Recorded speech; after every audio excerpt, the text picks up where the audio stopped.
정말입니다.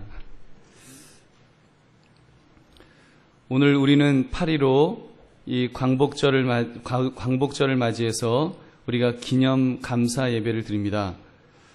우리나라가 36년간 일제에 강점되어 있다가 해방을 맞이한 날입니다.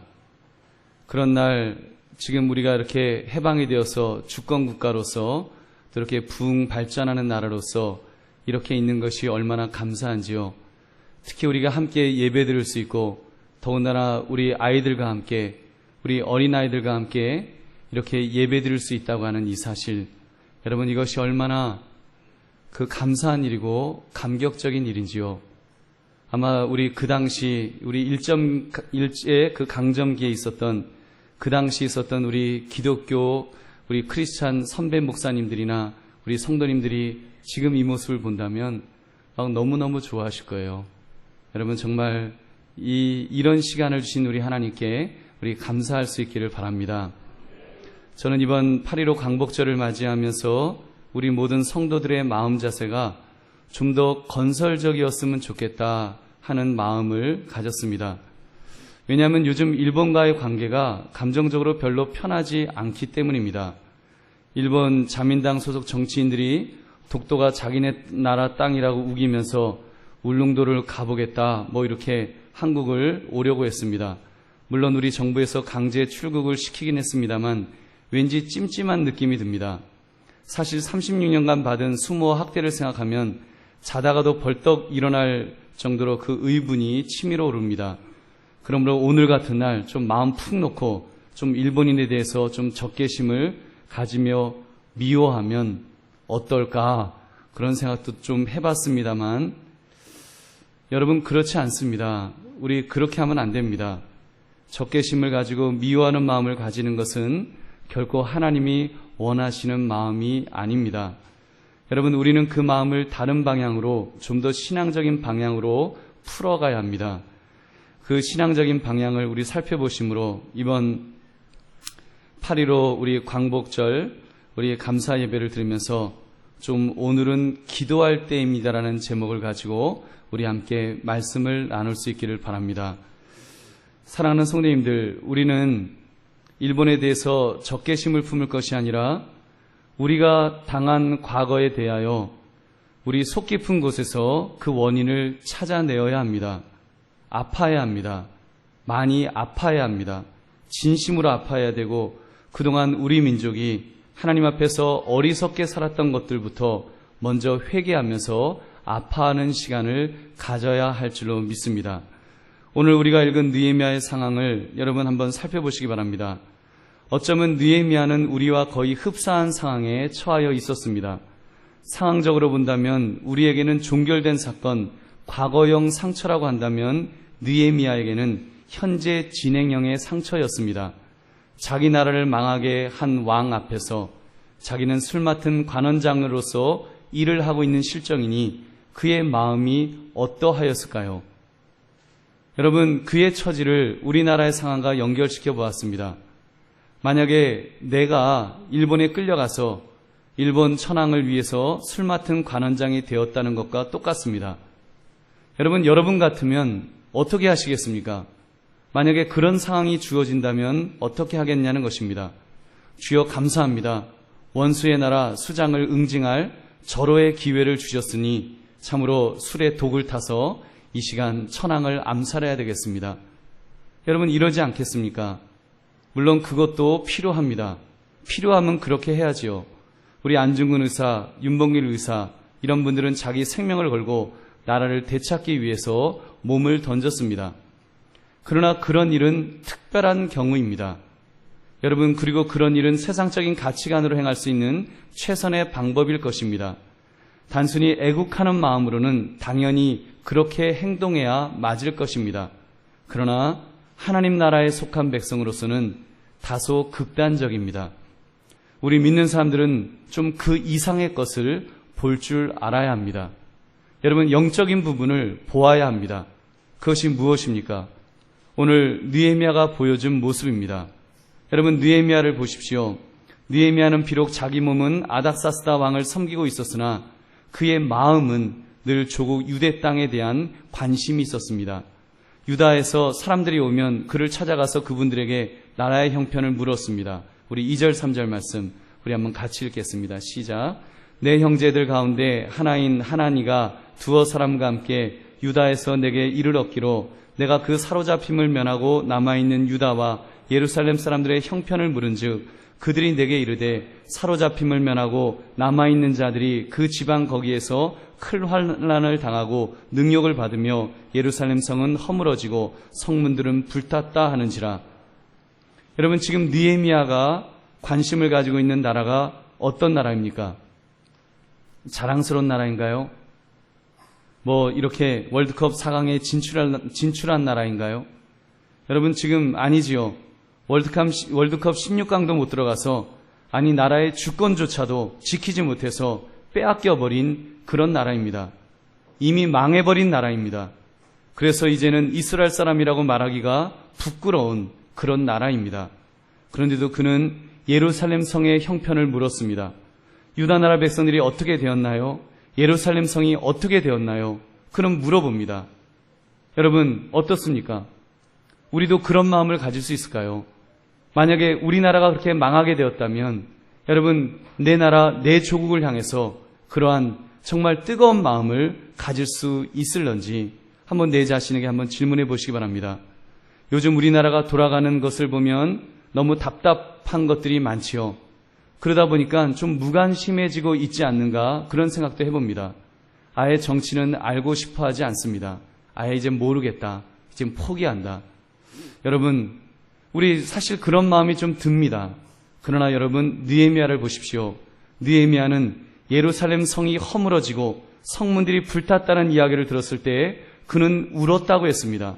우리 4절 말씀 한번 같이 읽어보겠습니다. 시작. 내가 이 말을 듣고 앉아서 울고 수일 동안 슬퍼하며 하늘의 하나님 앞에 금식하며 기도하여 아멘. 그는 앉아서 울었습니다. 자기 나라, 자기 민족을 위해서 수일 동안 슬퍼했다 그랬습니다. 하나님 앞에서 금식하면서 기도하였습니다.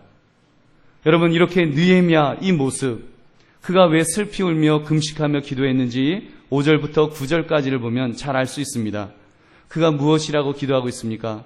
나와 내 아버지의 집이 범죄하여 주를 향하여 크게 악을 행하여 하나님의 말씀을 지키지 않았습니다. 우리 민족이 하나님 앞에서 죄지었습니다. 그는 지금 그 얘기하는 것입니다. 그는 하나님 앞에서요, 자신과 이스라엘 나라의 죄를 고백합니다. 그는 하나님 앞에서 직면하고 있습니다. 자기 민족의 진짜 문제가 무엇인지, 지금 바벨론이 쳐들어온 것이 문제가 아니라 그 자기 민족이 하나님 앞에서 죄지었다고 하는 이 사실, 이거를 직면하고 있습니다. 그는 여호와 앞에서 직면하고서 그리고 하나님 앞에 고백하는 거예요. 여러분, 이것이 얼마나 중요합니까?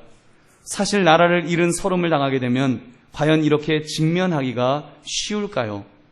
이미 나라가 망했습니다. 이미 왕도 없고 백성들은 뿔뿔이 흩어졌고 당장 느헤미야 자신이 나라 없는 백성이 되었습니다. 자기는 왕의 술 맡은 간원장으로서 이제는 그래도 잘 먹고 잘 살 수 있습니다. 즉 자리를 잡았다는 말입니다. 그렇다면 구태여 나라의 죄악 앞에 직면할 필요가 있었을까요? 두 가지 반응이 나올 수 있습니다. 우린 이미 소망이 없다. 다 망해버렸다. 자포자기할 수 있습니다. 더 이상 이스라엘은 없다.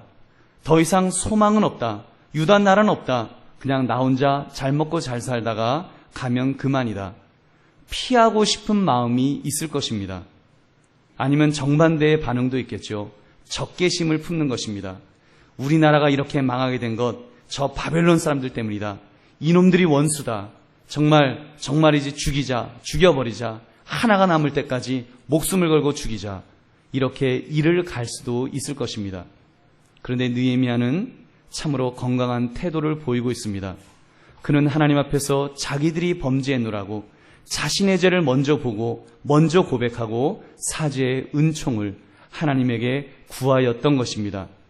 여러분, 그러면서 느헤미야는 하나님 앞에서 아주 건강한 기도를 드리고 있습니다.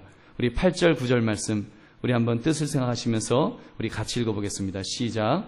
옛적에 주께서 주의 종 모세에게 명령하여 이르시되 만일 너희가 범죄하면 내가 너희를 여러 나라 가운데에 흩을 것이요 만일 내게로 돌아와 내 계명을 지켜 행하면 너희 쫓긴 자가 하늘 끝에 있을지라도 내가 거기서부터 그들을 모아 내 이름을 두려고 택한 곳에 돌아오게 하리라 하신 말씀을 이제 청하건대 기억하옵소서. 아멘. 그는 하나님의 약속의 말씀을 붙들고 있습니다. 하나님, 우리가 하나님의 말씀을 어겼기 때문에 이렇게 나라가 망했습니다. 그러나 하나님, 지금이라도 우리가 정말 하나님의 말씀을 붙든다면 하나님 회복시켜 주신다고 하신 그 약속의 말씀 하나님 지키실 거죠. 하나님 지켜주실 거죠. 우리가 주님 앞에 올바로 서면 하나님 우리나라 회복시켜 주실 거죠. 그는 지금 그것을 하나님 앞에 기도하고 있습니다. 여러분, 이 느헤미야의 결론이 어떻게 됩니까? 하나님께서는 바로 이 부담감을 가지고 있던 느헤미야를 이제 들어서 쓰시잖아요. 우리 느헤미야서 보지 않았습니까? 그를 이스라엘의 구원자로 삼으셔서 그가 왕의 이름으로 파송되어 무너진 예루살렘 성을 다시 수축하는 총독의 임무를 맡게 된 줄로 믿습니다. 그를 통해서 이제 이스라엘 나라가 회복되기 시작하는 그런 모습을 우리는 보게 되는 것입니다. 기도하는 사람, 바로 느헤미야가 기도를 시작할 때, 민족을 가슴에 품고 기도할 때에 하나님께서 그를 통하여서 나라를 재건하는 데 일꾼으로 사용하여 주신 줄로 믿습니다. 사랑하는 성도님들, 저는 8.15 광복절을 맞이해서 우리들의 모습 속에 이 느헤미야와 같은 반응이 있기를 바랍니다. 여러분, 우리나라를 강점하였던 일본에 대한 적개심, 우리 가질 수 있습니다. 근데 여러분, 우리 적개심 가져봤자 그거 뭐합니까? 아무리 우리가 일을 간다고 해서, 우리가 부드득 일을 간다고 해서 그들이 자다가 갑자기 머리가 아프네 그러겠습니까? 여러분, 그거 아무 소용없습니다. 그것이 중요한 것이 아니라 여러분, 정말 우리가 민족적으로 저질렀던 죄악들이 얼마나 많은지를 살펴보아야 합니다. 여러분, 그 당시 우상을 많이 섬겼습니다. 귀신을 경배했습니다. 조상신에게 해마다 절기마다 얼마나 절을 하고 있었습니까? 당파 싸움을 하면서 백성들의 고열을 빨아먹었던 그 고통과 아픔들이 있었습니다. 선교사가 들어올 때 그들의 목을 자르고 불로 태워 죽였던, 무고한 피를 흘렸던 악행을, 그것을 회개해야 되는 것입니다. 여러분, 그것들을 회개해야 되는 것입니다. 그러면서 그러한 역사가 반복되지 않도록 현재 우리가 범하고 있는 죄악들을, 우리가 현재 범하고 있는 죄악들을 우리는 살펴야 합니다. 여러분, 8.15를 보면서 우리는 우리의 죄악을 볼 수 있어야 합니다. 지지난 금요기도 때 잠깐 말씀을 드렸습니다. 대한민국에 지금 심빈곤층 사람들이 생겨나고 있다고 합니다. 정규직과 비정규직이 나뉘어져서 정규직 노동자가 비정규직 노동자의 노동력을 착취하는 좋지 못한 노동 구조가 지금 생겨났습니다.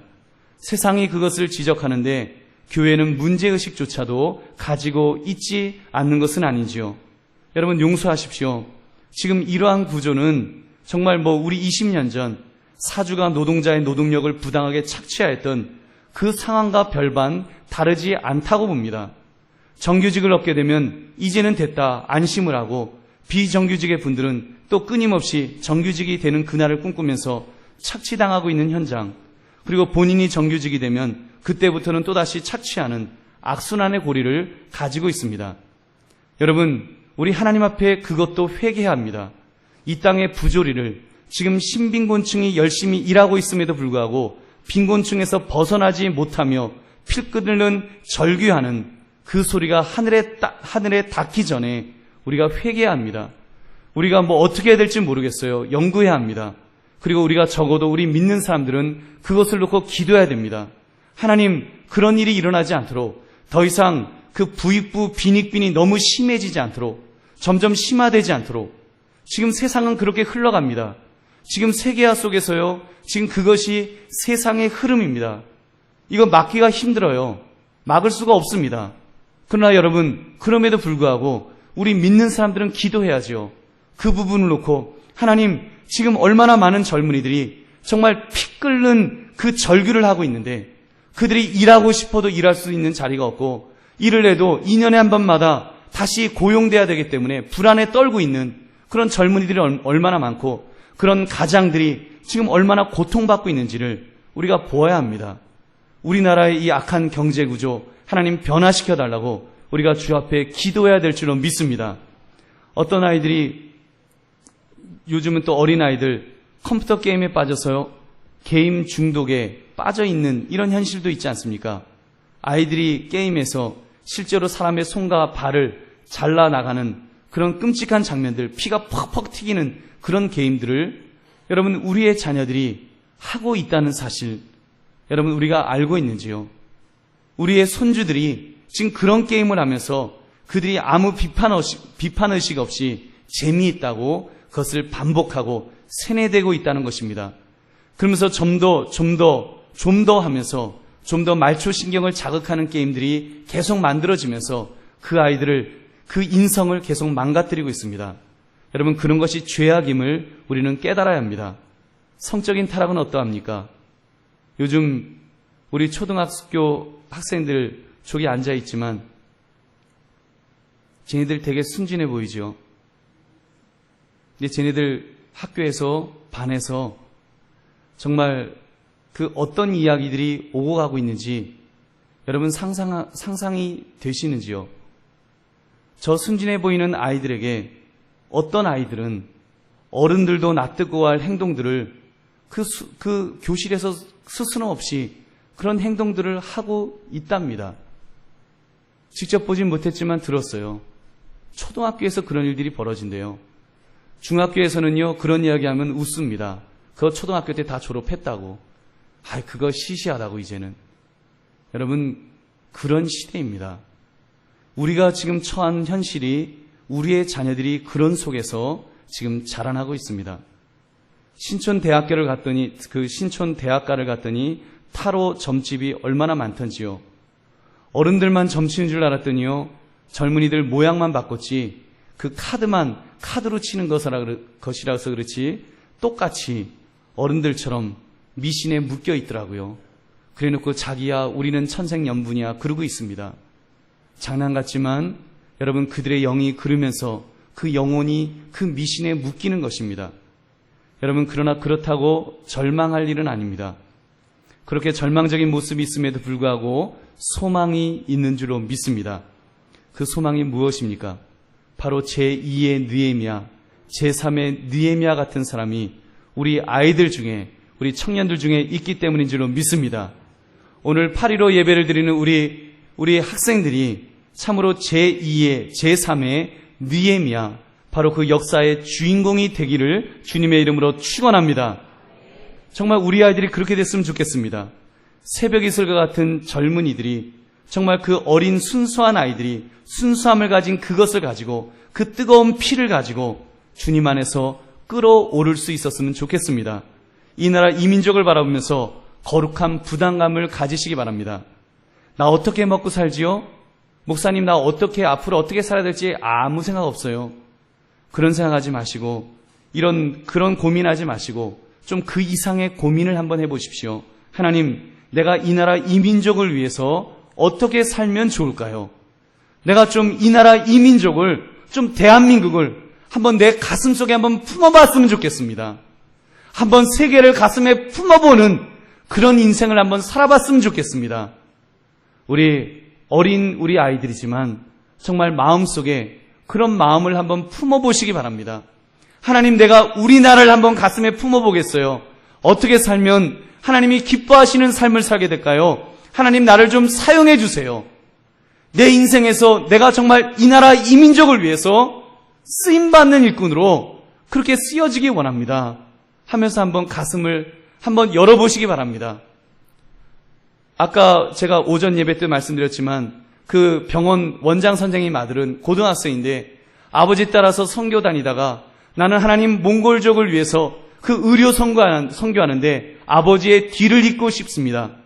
몽골 민족을 가슴에 품었어요. 고등학교 학생이 그 몽골 민족의 가슴을 품고 나는 의사가 되겠다고 나아갈 때 여러분, 하나님이 그 아이를 복주지 않으시겠습니까?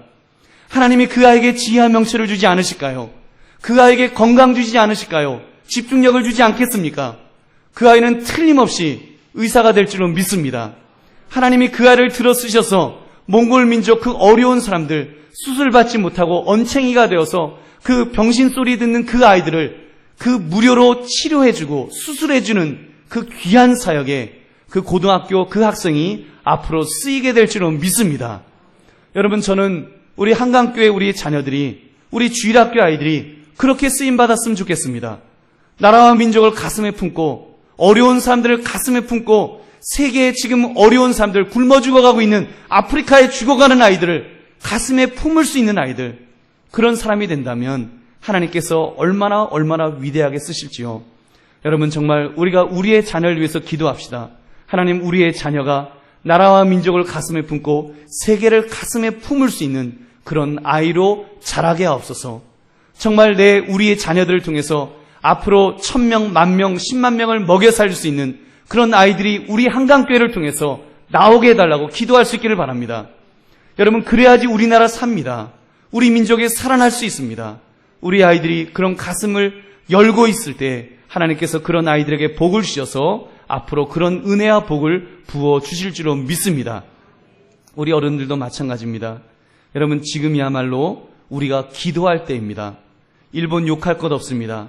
욕할 힘이 있으면 그 에너지를 기도하는 데 사용합시다. 하나님은 역사의 큰 수레바퀴를 움직이시는데, 역사의 큰 수레바퀴를 움직이시는데 기도하는 사람들을 들어서 쓰십니다. 독일의 철의 장막이 무너질 때 여러분, 이 동방의 나라 한국 땅에서도 그 철의 장막이 무너지기를 부르짖어 기도한 사람들이 있었습니다. 전 세계에서 하나님은 믿음의 사람들을 들어쓰셔서 그들에게 독일의 통일을 위해서 기도하도록 기도를 시키셨습니다. 얼마나 황당한 기도였습니까? 얼마나 상상할 수 없는 기도였습니까? 근데 하나님께서 그 기도를 시키셨어요. 그 기도가 쌓였을 때 독일의 통일이 이루어진 줄로 믿습니다. 여러분, 그 기도의 사람들, 믿음을 가지고 독일의 담벽을 무너지게 해달라고 기도할 때 실제로 그 일이 성취된 줄로 믿습니다. 할렐루야. 사랑하는 성도님들, 바로 여러분들이, 바로 우리들이 깨어서 기도해야 합니다. 이 나라 이 민족을 가슴에 품고 기도해야 합니다. 광복은 되었으나 아직도 분단된 이 나라 상황, 허리가 잘린 토끼의 모양, 정말 이 한반도가 회복되기를 기도해야 합니다. 하나님께서 이루어 주실 것입니다. 여러분, 지금 한국 통일을 놓고 기도하는 많은 세계의 사람들이 있습니다. 미국에서도요, 우리나라를 한 번도 와보지 않은 사람이 주의 성령께서 너 한국의 통일을 놓고 기도해라, 너 남한과 북한의 통일을 놓고 사우스 코리아와 노스 코리아가 통일되기를 놓고 기도하라고 명령하셔서 지금 부르짖어 기도하는 중보 기도자들이 있습니다. 전 세계에 그런 분들이 있기 때문에 그 기도가 지금 쌓이고 있습니다. 우리나라도 지금 얼마나 많은 분들이 기도하고 있습니까? 정말 기도원마다 산에서 교회에서 부르짖어 기도하는 그 기도가 쌓일 때 여러분, 하나님께서 우리나라의 통일을 이루어 주실 줄로 믿습니다. 여러분, 한국 통일을 위해서 통일 한국을 놓고 일하실 미래를 꿈꾸십시오. 정말 우리가 그 한번 꿈을 꾸기를 원합니다. 정말 수많은 목회자들이 이북에 교회를 세울 것입니다. 지하교회에서 준비된 성도들이 함께 한국교회에 부흥의 불을 당길 것입니다. 7천만 교회가 세계를 향하여서 복음을 증거할 그날을 우리가 꿈꾸어 보기를 바랍니다. 여러분, 이 일이 가능합니다. 이 일이 가능해요. 하나님께서 이미 우리에게 징조들을 많이 보이지 않으셨습니까? 얼마나 많은 교회들이 한국 땅에 있습니까? 지금도 교회가 세워지고 그 신학교들이 세워지고 그리고 목회자들이 정말 이렇게 배출되고 있습니까? 얼마나 많은 사람들이 단기 선교를 떠나고 있습니까? 그들이 그곳에서 보고 오면서 그들의 마음속에 그 민족을 가슴에 품지 않겠습니까? 비록 그 풀타임 선교사는 나가진 않는다고 할지라도 그 가슴을 품은 사람들 얼마나 많아요. 여러분, 부탁입니다. 단기 선교 가십시오. 자녀들 보내십시오. 중요합니다. 여러분, 갔다 오면은요, 달라져요. 마음이 달라져요. 비록 내가 선교사는 아니지만 적어도 그 부담감이 있습니다. 내가 갔던 그 나라 민족을 생각하면요, TV에서 그 나라 민족이, 그 나라 백성들이 고통당하는 걸 보면 막 눈물이 나요. 불쌍해 보여요. 다른 나라는 봐도 잘 못 느껴도 그 나라에 대해서는 부담감이 생깁니다. 여러분, 우리 그런 것들 하나님께서 이제 앞으로 우리 민족을 통해서 귀하게 쓰실 날이 있을 줄로 믿습니다. 우리가 하나님 앞에 현재 우리의 죄를 회개하면서 통해 자복하면서 우리가 기도할 때 가능한 줄로 믿습니다. 그러므로 하나님께서 대한민국을 통하여 역사하실 그 일을 바라보면서 우리 믿음으로 살아갈 수 있기를 바랍니다. 하나님, 우리나라를 붙들어 주옵소서. 하나님의 계절이 돌아오게 하옵소서. 한국교회의 부흥을 허락하여 주시옵소서. 우리에게 G12를 개최할 수 있는 그런 나라로 만들지 않으셨습니까? 이게 말이 되는 상황이에요. 대한민국이 이런 나라가 될 수 있다는 것, 이건 말도 안 되는 거예요. 세계에서 제일 큰 교회들이 그 여러 개가 있는 대한민국, 이건요 세계 역사상 유례상 없는 일입니다. 여러분, 하나님께서 우리를 향한 특별한 계획이 있으실 줄은 믿습니다. 특별히 여러분, 통일 한국을 통해서 하나님께서 역사하실 그 놀라운 것들이 분명히 있습니다. 여러분, 조국이 광복되었다고 하지만, 우리가 한국이 해방되었다고 하지만 아직 절반만 해방된 것 아닙니까? 영적으로 보면요, 지금 그 북한 땅에 공산당에 눌려서, 독재자에게 눌려서 지금 제대로 하나님을 섬기지 못하는, 영적으로 해방되지 못한 절반짜리 광복을 우리는 지금 가지고 있습니다. 주 앞에 기도하면서, 주여, 우리의 기도를 통해서 완전한 광복이 일어나게 하옵소서. 악한 그 세력으로부터 이제 그 결박이 풀려서 정말 저들도 우리와 함께 하나님을 섬기면서 하나님의 큰 뜻을 이루는 그런 민족이 되게 해달라고 우리가 주 앞에 기도할 수 있기를 원합니다. 그러므로 하나님의 크신 능력을 체험할 수 있는 저와 여러분이 되시는데, 특별히 여러분, 기도하는 여러분들과 우리의 자녀들을 통해서, 우리의 그 제2세대를 통해서 하나님의 큰 역사를 이루어달라고 우리 함께 기도하며 축복하는 저와 여러분 되시기를 주님의 이름으로 축원합니다. 기도하겠습니다.